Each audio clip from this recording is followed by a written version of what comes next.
नमस्कार दोस्तों, stock market studies में फिर से एक बार आपको बहुत-बहुत स्वागत है। तो आज मैं फिर से आपके सामने कुछ इम्पोर्टेंस कंपनी का अपडेट शेयर करने वाला हूँ और आज का वीडियो बहुत इंटरेस्टिंग होने वाला है क्योंकि कुछ कंपनीज़ की अपडेट के साथ-साथ उसके कुछ न्यूज़ भी है और उस न्यूज़ बहुत इम्पोर्टेंस है उस कंपनी के लिए। और साथ ही साथ जो टेक्निकली चार्ट पैटर्न को यूज़ करके मैं खुद काम करता हूँ, वो मैं आपके साथ शेयर करूँगा। क्योंकि मैं हमेशा मेरे खुद के ओपिनियन, मेरे खुद का ट्रेड के बारे में ही चर्चा करता हूँ।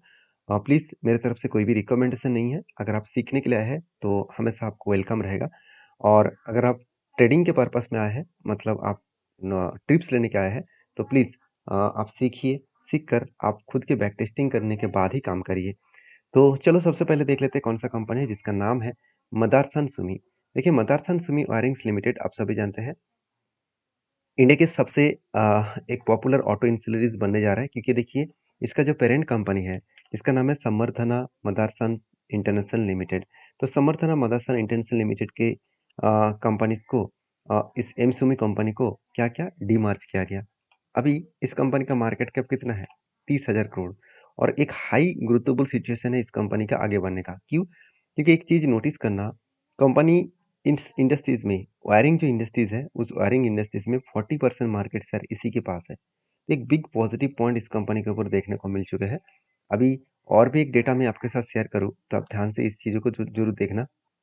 तो आप कंपनी के जो मतलब डेटा है उस डेटा के हिसाब से बात करो तो कंपनी डोमेस्टिक मार्केट में ही पूरा का पूरा बिजनेस कर रहा है। अदर्स के ऊपर ना के बराबर है। वायरिंग सेगमेंट के ऊपर कंपनी का 98% का बिजनेस हो रहा है और अदर्स के ऊपर 2% के आसपास। तो बिजनेस के पॉइंट ऑफ व्यू से बात करो तो ऑल ओवर इंडिया में 100% कंपनी का बिजनेस चल रहा है। तो 100% कंपनी बिजनेस कर रहा है इस सेगमेंट में एक अच्छा खासा ग्रोथ होने का चांसेस है। अभी इस कंपनी के ऊपर जो डेटा है उस डेटा के बारे में बात करूँ आप देखेंगे तो आरओसी आरओई इसमें कोई भी कमियां देखने को नहीं मिलेगा। दोनों में ही आपको बेस्ट तरीके से सिचुएशन दिखेगा। डेप्थ एकदम जीरो है और कंपनी का नेट प्रॉफिट मार्जिन भी 8 से 6 से 8% के आसपास देखने को मिले। तो उतना खराब भी नहीं है, उतना अच्छा भी नहीं है। तो फिर भी कंपनी खुद को मेंटेनेंस कर रहा है इस लेवल में, यही काफ़ी है क्योंकि इसका जो पेयर कंपनी है, मतलब बाकी जो इस सेक्टर का कंपनी है वहाँ पे अगर सेल्स ग्रोथ के बारे में बात करूँ, तो सबसे ज़्यादा सेल्स और प्रॉफिट ग्रोथ इसी कंपनी का देखने को मिल जाएगा क्योंकि इसका सेल्स ग्रोथ भी अच्छा है, सॉरी आरओसी भी अच्छा है, सेल्स ग्रोथ भी अच्छा है एंड प्रॉफिट ग्रोथ भी अच्छा है। तो दोनों ही आपको बेस्ट तरीके से सिचुएशन यहाँ पे देखने को मिलेगा। तो पॉइंट ऑफ व्यू से एक ही बात कहूँगा कि कंपनीज़ के ऊपर आप अ, हमेशा पॉजिटिव रहिए क्योंकि कंपनी का जो डिटेल्स वीडियो मैं आपके साथ जब शेयर किया था तब बहुत सारे दोस्तों ने कमेंट किया सर कंपनी के अंदर इतने सारे पॉइंट्स मुझे पता नहीं था। तो प्लीज़ उस वीडियो को जाकर चेकआउट कर सकते हैं मेरे चैनल के माध्यम से।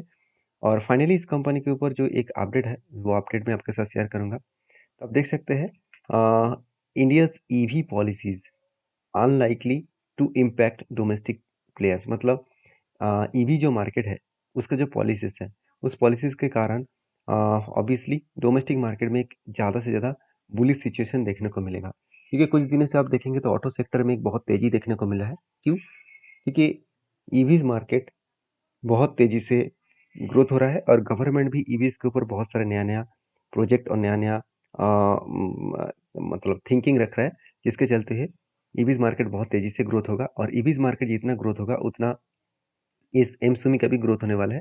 तो फाइनली इसीलिए इस कंपनी के ऊपर मैंने एक ट्रेड लिया और वो कप विद 100 पैटर्न्स बना और फाइनली ब्रेकआउट हुआ, ब्रेकआउट कंफर्मेशन भी हुआ और रिटेस्ट करने के बाद यहाँ पे देखिए एंट्री बना और एंट्री बनने के बाद देखिए कंपनी धीरे-धीरे करके वो ऊपर जा रहा है। ऊपर जा रहा है मतलब कितने दूर तक जा सकते हैं? जो मैं टारगेट लेके चल रहा हूँ करीबन-करीबन 79 रुपीज़ तक। अभी 79 रुपीज़ तक टारगेट कहाँ से आया? देखिए जो कप का जो साइज़ है इस कप का साइज को मैंने मार्किंग किया और उसी बेसिस में मुझे यहाँ पे टारगेट का रेंज मिला। तो जब कप का रेंज है उसी रेंज के बेसिस में मुझे टारगेट का रेंज मिला जो करीबन 27% के आसपास है। तो बेस्ट तरीके से यहाँ पे टारगेट का सिचुएशन यहाँ पे देखने को मिले है। बाकी आपके क्या ओपिनियन है ज़रूर मुझे कमेंट्स करके बताना। नेक्स्ट जो कंपनी है और एक ऑटो इंश्योरेंस कंपनी है जिसका नाम है उनो मिंडा। देखिए उनो मिंडा मेरे एक बेस्ट कंपनी लगता है क्योंकि इस कंपनी के सबसे पहले मैं बता दूं कंपनी पुराना कंपनी है 1985 में स्टार्ट हुआ। तो एक अच्छा खासा मतलब अराउंड आप बोल सकते हैं कंपनी 30 इयर्स तक सॉरी कंपनी ऑलमोस्ट ऑलमोस्ट देखा जाए तो 40 इयर्स तक यहाँ पे बिजनेस कर रहे हैं इस प्लेटफॉर्म में। और साथ ही साथ कंपनी का जो प्रोडक्ट है वो ज़्यादा से ज़्यादा ऑटो इंश्योरेंस के ऊपर है। अगर इस कंपनी की मैं डिटेल्स एक बार अपडेट में आपके साथ शेयर करूँ तो आपको कुछ इंपॉर्टेंस पॉइंट देखने को मिलेगा। जैसे कंपनी का मार्केट शेयर में आप देखेंगे तो ईयरबैग्स, जितने सारे ईयरबैग्स बनाए जाते हैं उनमें से 25% मार्केट शेयर इसी के पास है। क्योंकि आप सभी जानते हैं आज मतलब जितने सारे गाड़ियाँ हैं उसमें से एक पॉलिसीज तो लेके आया है गवर्नमेंट ने कि हर गाड़ियों में आपको एयरबैग देना ही पड़ेगा। तो एयरबैग इंडस्ट्रीज में 25% मार्केट शेयर इसी के पास है। साथ ही साथ एलॉय जो व्हील्स है फोर व्हीलर्स का वो भी 40% मार्केट शेयर इसी के पास है।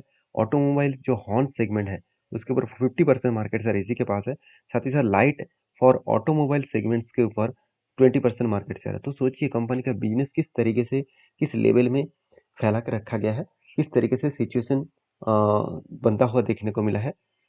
तो मैं ज़रूर कहूँगा इस कंपनी के ऊपर फ़ोकस रखिए। कंपनी एक हाई ग्रोथेबल कंपनी बनने का पोटेंशियल है, क्योंकि कंपनी के ऊपर जो ग्रोथ है वो आप देखेंगे तो इंडिया में 86% बिजनेस कर रहा है, रेस्ट ऑफ वर्ल्ड में 14%, जहाँ पे कंपनी का स्विच के ऊपर 26%, लाइट्स के ऊपर 24%, साथ ही साथ कस्टिंग के ऊपर 20%, आदर्स के ऊपर 16% और सीटिंग के ऊपर 8% और साथ ही साथ जो बाकी जो एक्रोस्टिक्स है उसके ऊपर 6% का कंपनी बिजनेस चल रहा है।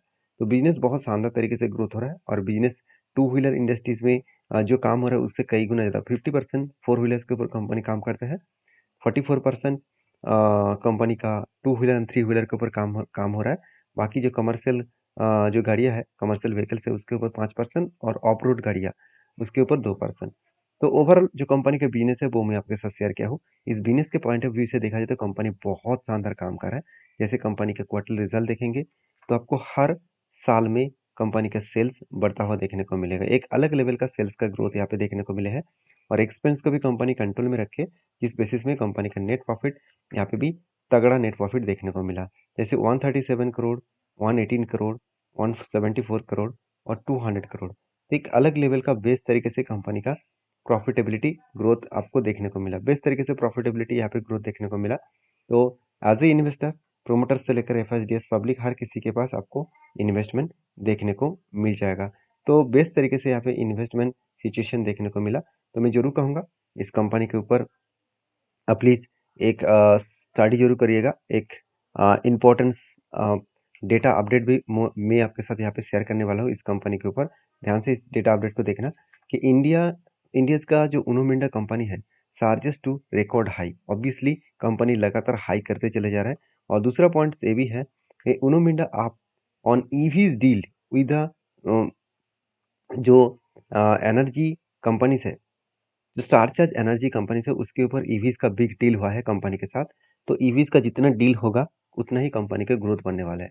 तो फाइनली इस कंपनी के ऊपर जो टेक्निकली चार्ट पैटर्न बना उसके बारे में चर्चा करूँ तो आप ध्यान से इस चीज़ों को देखना। तो यहाँ पे आप देख सकते हैं कुछ कप विद हैंडल पैटर्न, जैसे पैटर्न बना, कप बना, उसके बाद हैंडल बना, 1 2 3 4 बार हैंडल बना और फाइनली यहाँ पे ब्रेकआउट हुआ। ब्रेकआउट होने के बाद ब्रेकआउट कंफर्मेशन भी हुआ और उसके बाद धीरे धीरे करके वो क्या किया, टारगेट तक गया और ऑलमोस्ट टारगेट को अचीव करने वाला है। तो यहाँ पे शानदार तरीके से यहाँ पे पैटर्न्स बना, यहाँ पे कप विद हैंडल पैटर्न्स बनने के बाद फाइनली टारगेट को अचीव किया पिछले दिनों में। तो मैं आपको हमेशा बोलता हूँ कि सारी चीज़ों को समझ कर काम करेंगे तो आपको डर नहीं लगेगा कि हाँ मैंने गलत ट्रेड ले लिया। क्योंकि हम लोग करते क्या है, किसी भी जगह पे हम लोग एंट्री ले लेते हैं। तो प्लीज़ सारी चीज़ों को समझ कर काम करिए, क्योंकि ईज़ी तरीके से देखिए कितना शानदार तरीके से कंपनी जब इस लेवल को ब्रेक किया, एक बार रिटेस्ट किया, उसके बाद 2 बार रिटेस्ट किया और 200 डेज़ ईएमए को बार-बार वो टच करके टारगेट को अचीव किया। तो बेस्ट तरीके से यहाँ पे सिचुएशन देखने को मिला है। तो बाकी आपकी क्या राय है ज़रूर कमेंट्स करना। नेक्स्ट जो कंपनी है उसका नाम है आईडीबीआई बैंक। देखिए आईडीबीआई बैंक के ऊपर मैं पहले ही भी बोल चुका हूँ कि एक गवर्नमेंट बैंक होने के नाते इस कंपनी के ऊपर ग्रोथ भी कुछ खास नहीं है। सॉरी, ग्रोथ भी बहुत शानदार तरीके से हो रहा है, क्योंकि जब से अ, मोदी गवर्नमेंट ने कहा है कि पीएससी कंपनीज के ऊपर एक धमाका परफॉर्मेंस देखने को मिलेगा अपकमिंग ईयर्स में। तो उसी कारण के वजह से मुझे लग रहा है कंपनीज के ऊपर एक अच्छा खासा बिजनेस भी हो रहा है और अच्छा खासा ग्रोथ भी हो रहा है। ऐसे नहीं कि उन्होंने कमेंट किया उसके बाद शेयर भागते चले जा रहे हैं, ऐसे बिल्कुल नहीं। आप चीज़ों को देखेंगे तो कंपनी का परफॉर्मेंस बहुत अच्छा हो रहा है। जैसे क्वार्टरली रिजल्ट को देखेंगे तो कंपनी पहले जितना सेल कर रहा था वो सेल्स धीरे धीरे करके क्या हुआ, बढ़ता हुआ देखने को मिले। इंटरेस्ट भी पेमेंट किया, एक्सपेंस को भी कंट्रोल में रखा।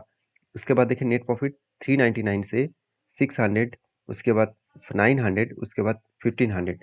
तो एक अलग लेवल का कंपनी का नेट प्रॉफिटेबिलिटी ग्रोथ देखने को मिला। बेस्ट तरीके से प्रॉफिटेबिलिटी यहाँ पे ग्रोथ देखने को मिला है।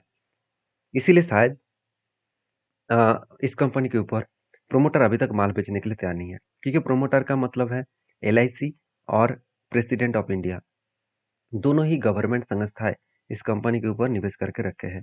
बाकी जब तक इस प्रोमोटर माल नहीं बेचेंगे, तब तक इंस्टीट्यूशन माल खरीदारी नहीं करेंगे।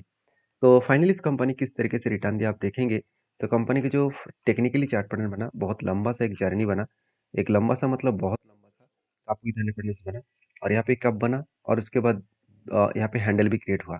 मतलब कोविड से पहले 2019 से लेकर एक कप बना, उसके बाद एक हैंडल बना, और फाइनली ब्रेकआउट होने के बाद देखिए कंपनी धीरे धीरे करके वो ऊपर जाने का कोशिश कर रहा है। और जो मैं टारगेट लेकर चल रहा हूँ करीबन 110 रुपीज़ के आसपास, तो वो टारगेट कब बनेगा, किस तरीके से बनेगा, वो मुझे तो पता नहीं, मगर हाँ मुझे ये पता है कि कंपनी का परफॉर्मेंस अच्छा है और कंपनी के एक पैटर्न्स बना है, तो इसका मतलब वो पैटर्न को जरूर फुलफिल जरूर करने वाला है। तो अगर वीडियो में जानकारी अच्छा मिले तो प्लीज़ लाइक करना, और इसी तरीके से वीडियो पाना है तो चैनल को सब्सक्राइब भी करना। मिलते हैं नेक्स्ट वीडियो में, तब तक के लिए धन्यवाद।